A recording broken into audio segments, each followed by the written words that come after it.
Alright, hello everyone, welcome back to some more Dead by Daylight coaching. Today we're taking a look at a rank 13 NEA on the PS4, and in the email, the player said this. I think I'm okay at looping, but get caught out when mind gamed. I'd really appreciate it if you would look at my gameplay, as I'd like to get better and hit rank 1 in the future. Thank you for your time. Now, the first thing I want to say is that you don't have to worry about getting better at the game in order to hit rank 1. All rank 1 is the people who play the game most often. It's not the highest tier of gameplay. It's kind of random at the moment due to how bad matchmaking is. I had a quick skim over this gameplay, and I found a few things that I wanted to talk about with this. And this is the sort of stuff we see from random teammates. And so I figured that this might help a majority of players here. This gameplay does seem like the sort of thing I'm seeing from people I play with quite often. So I figured that we should help some people out and, you know, point out what's right and what's wrong here. So let's head back here. So we know the Oni's down there because he just went down there. We see the red. If we head back a little bit again, we see the red coming out about here. You can see it just there. So we know the Oni's coming, and he's came from, you know, this direction, so he's coming this way, so we should already be heading this way. And the reason for that is because he is red. He's in berserk mode, which means he's gonna one-shot us. Luckily, he misses, but we shouldn't be counting on him misplaying. If that Oni was decent, we would have died then and there. The way we play this short pallet's alright for now. And then right here, we jump through the window and we go to unhook. Why? We've got a big berserk boy ready to one-shot in a whole group of players about 10 steps away, and you're unhooking this poor Meg. If this guy knows what he's doing, you're all dying, mate. You're both out. You're both out. This is... If you want to do this play, coming through this window in order to, you know, do this unhook whilst you're in a chase, it's generally not the smartest idea, but if you want to do it, at least wait until he's mouse 1 mode so that you can body block a hit. Because if this Oni knows what he's doing, you are both out of the game. Let's see what happens. So we unhook. We don't look behind. There we go. Right. He's already misplayed. He should have started a charge and swung immediately. So you're lucky so far. You both should have been dead. Let's see what happens now. Someone's gone in a locker.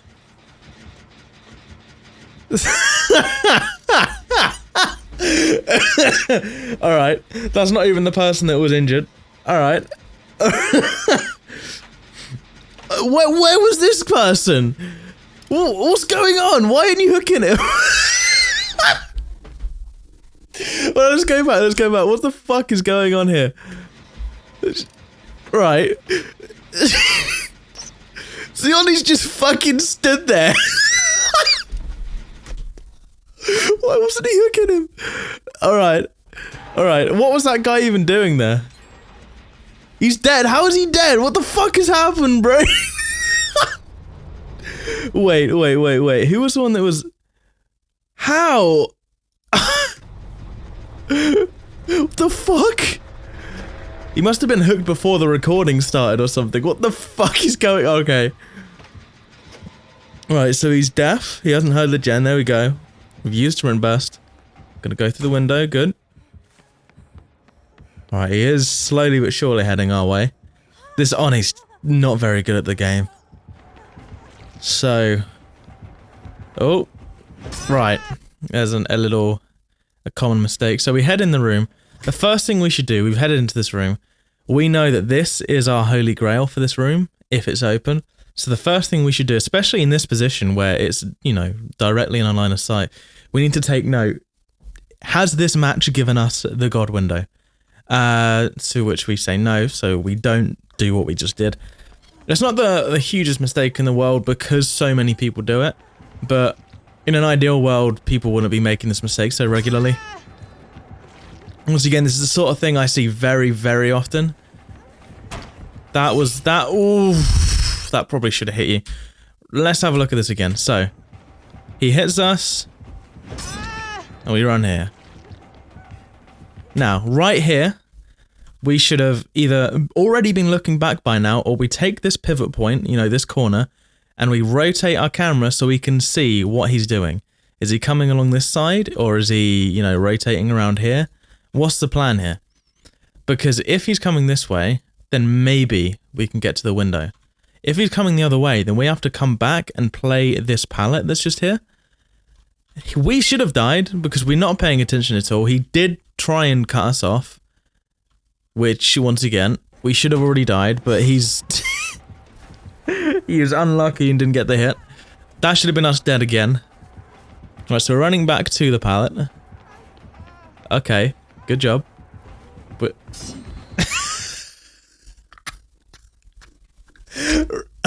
right. So, we run back. We camp the pallet. We hear the heartbeat, we don't know where he is. We camp the pallet, and we just start looking round to find where is he. We don't just keep looping, because even if he's not here, right, let's just pretend that the Oni isn't here. Why would we carry on looping ourselves? What if he's over there, and us vaulting lets him know that we're here to come back this way? Here's a tip for any scenario: never loop yourself. You need to loop the killer and not yourself, because this is a surefire way to A, not get anything done and waste your time, and B, die. Right. Right, okay, so the pallet drop is a smart idea, because we made the pallet a little bit safer. So right here, we've put our camera in a very good scenario. This is a great place to put our camera. This is good, I like this a lot. So we can see it a little bit here, but maybe it's a bit early on for you to tell. Boom, we've seen the red stain. Just as we looked away, we saw that stain coming full force. We immediately vault right now. This is just a reflex game here. Instead, we don't even press the button until after he's hit us. Right, what's our team doing? One on a gen, not too bad. Someone next to us. Right. This hook's gone, isn't it? Because the guy died on it. Where are you going, Oni? Where are you going? Is he gonna... I think he gets the hook. He probably shouldn't get the hook for how terrible his pathing was, but alright. Okay. So let's just chill out a bit. Oh no, what's happened here? So he's berserk. He runs out into the open, gets one shot. He comes back to...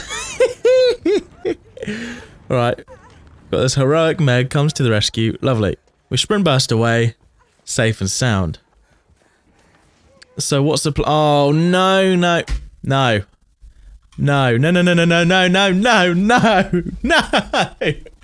Alright. Number one tip about Dead by Daylight for any team, any side, any rank. Time. I'm gonna draw a clock here, right? Time is the most important thing. Wasting a lot of time is never smart. Self-care is slow as fuck. And the thing is, that the reason this is even more criminal is because it's the Oni. He's probably going to one-shot us anyway. So us self-caring isn't a smart idea. Now, there is a chance that you're worried about, you know, the injury grunts. You know, if I can, you know, the grunts of pain. You're scared that he's going to hear that and come over and get you. But what I say to that is, in that scenario, you would be better off using Iron Will instead of self-care. Because there's two reasons for that. A, Iron Will doesn't waste your time, and B, Iron Will means you don't need self-care. So that means you can just be more efficient and you don't have to worry about being a constant beacon for the killer. And also you've got resilience, so it shows even more reason why you would want to be injured. Right, let's skip through this. Oh, we don't even get the heal. He's too close, we don't commit. Do we start again? Here we go. Right, so it's 4:56 that we finished the heal. When did we start the self-care? When did we start that? That took us nearly 30 seconds. That's an eighth of a match. At high tier gameplay, that is 1/8 of the match. That's a lot of time, comparatively speaking. Considering most matches would last about 4 minutes if they're played properly high tier. That's a lot of time to be wasted, so definitely abandon your self-care. Even if I know there's a lot of people that want to abandon it, they know it's bad, but they just feel like they can't. You're better off losing and throwing all of your games to learn not to use self-care than you are having this hindrance. It would be a bit of a rough learning curve for you at first, but once you have gotten over that learning curve, I promise you it's so much more worth. You will win so much more matches and you'll have so much more fun because you'll actually be playing the game. You won't be watching bars fill up. Right. Yeah, right. I don't have much to say about this, right. So their rage cut in. He's dead. So what? We're 5 minutes into the match and everything's gone to shit. What's going to happen in the next 10 minutes? Hold up. So we unhook. He's gone berserk. We have sprint burst at the ready. Woo! Bit of risky maneuver. Bit of a risky maneuver. Right, so we play a nice tight loop.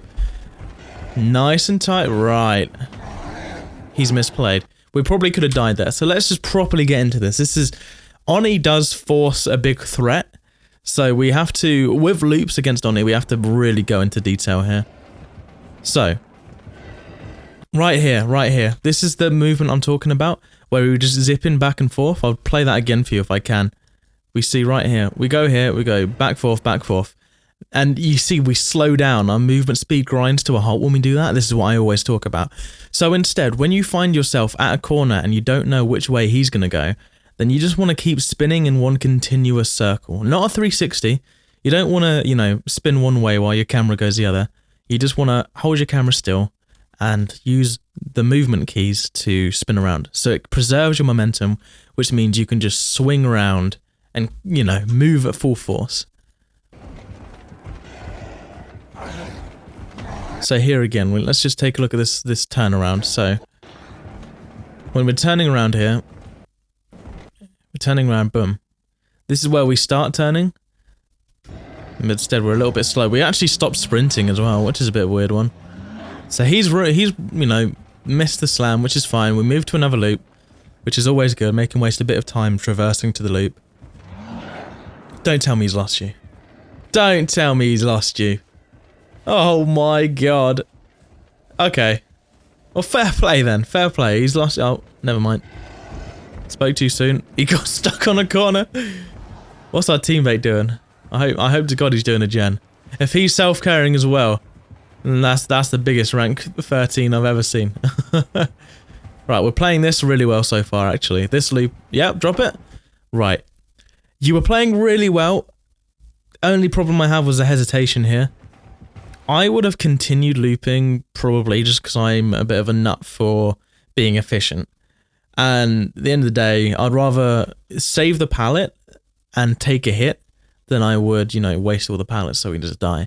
But anyway, you decide to come back and play safe and drop it. But you hesitate. Wait, hold up. Did you hesitate? Hold up. Was that an animation? I think that was a game. Oh, never mind. That wasn't you hesitating. That was the game's animation being fucking buggy. Okay, never mind. That wasn't your fault. That was Dead by Daylight bugging. As always. I apologise, that was not the player's fault at all.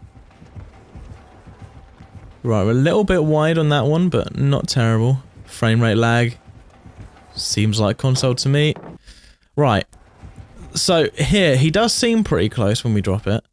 But we should still look around, just in case. Because if you can't see, then you don't know.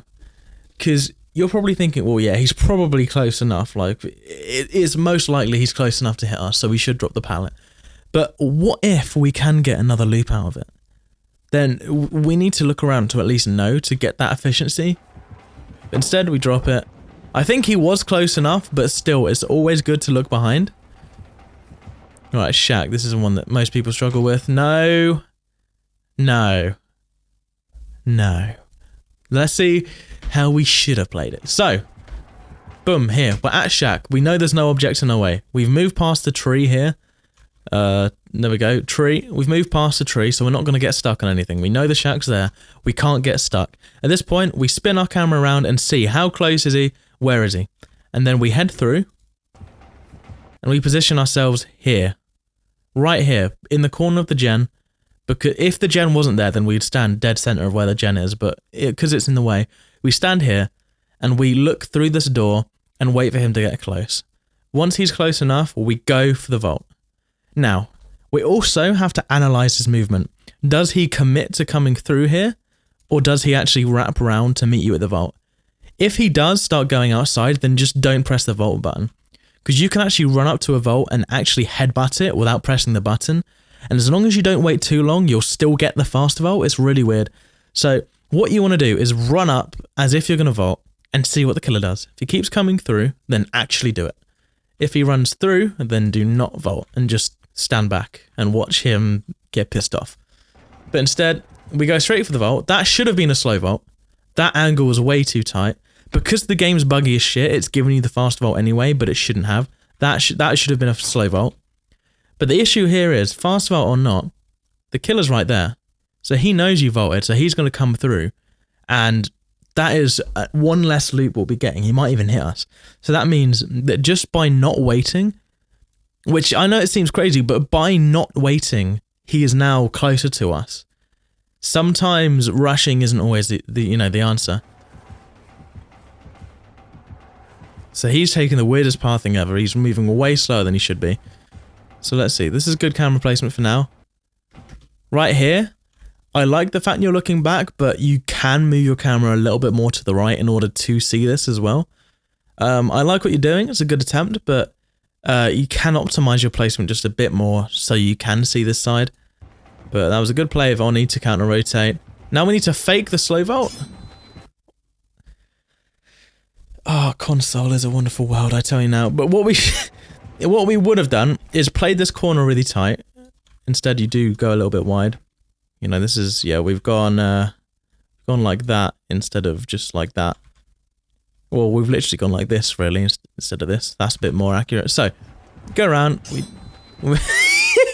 That shouldn't have gone through. What we should have done is ran along here and then started walking into the window, like nudging against it, but still continue this way. Because the killer's going to think you're going to slow vault and he's going to swing, but you'll be out of range because you've actually committed to going this way. So that's effective. See the way he's hit the window? That's what would have happened. But instead of this, we've gotten one loop out of the shack. Because we've just made a series of misplays. We got one loop out of shack and we dropped the god pallet.